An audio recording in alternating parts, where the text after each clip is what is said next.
Now, I bet if I were to ask you to list some of the most endangered ecosystems in the world, well, you'd probably mention the rainforests, melting the Arctic ice, or maybe coral reefs.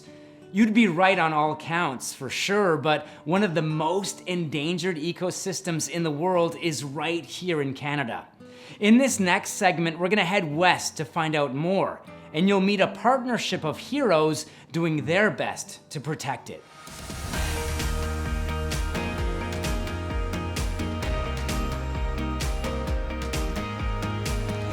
The grasslands ecosystem is one of the most important ecosystems in the world, and it's also one of the most threatened. Many people don't understand or realize that our northern Great Plains and the temperate grasslands of Canada and the northern US are at risk, and that risk has mainly been through cultivation. And my link to grasslands in this area is I actually come from a ranching family. We're fourth generation. When we talk about ecosystem function, the grasslands provide additional benefits over and above raising livestock for food. We also have other benefits like water filtration, so nutrient filtration, recycling of nutrients in the soil. The grazing animals that graze these Great Plains that in the past were mainly bison and elk, and these grasslands evolved with those animals to help regulate that. Grasslands are so important. We don't have very many of them left. In Canada, we have lost an alarming rate of grasslands. We've lost close to 74%. You know, I think that some of the largest threats have to do with land conversion. So this land, this pasture land, getting used for another purpose. And so it would get tilled up to, say, plant a crop on. And so when you do that, you lose so much of that biodiversity, the habitat, the water holding capacity, in large part the carbon. A lot of things go with it when it gets tilled.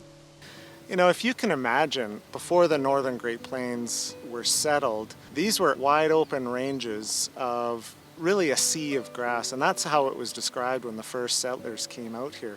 And there were vast arrays of wildlife and large wildlife, bison being the keystone species, and there are estimates of anywhere from 50 to 100 million bison that roamed these grasslands. So the grasslands evolved with disturbance, and those main disturbances were grazing and fire. So those two disturbances really are what evolved this natural grassland into the ecosystem that it is.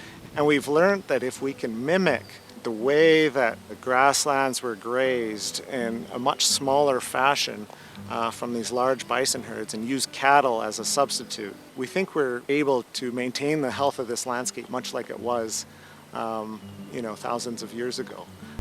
The Canadian Cattlemen's Association and the beef industry in general here in Canada have really worked to make sure they're on a path of continuous improvement. So some of the recent goals that the Canadian Beef Advisors have set for 2030, for one, to maintain the existing native grasslands that we have. I think it's 35 million acres.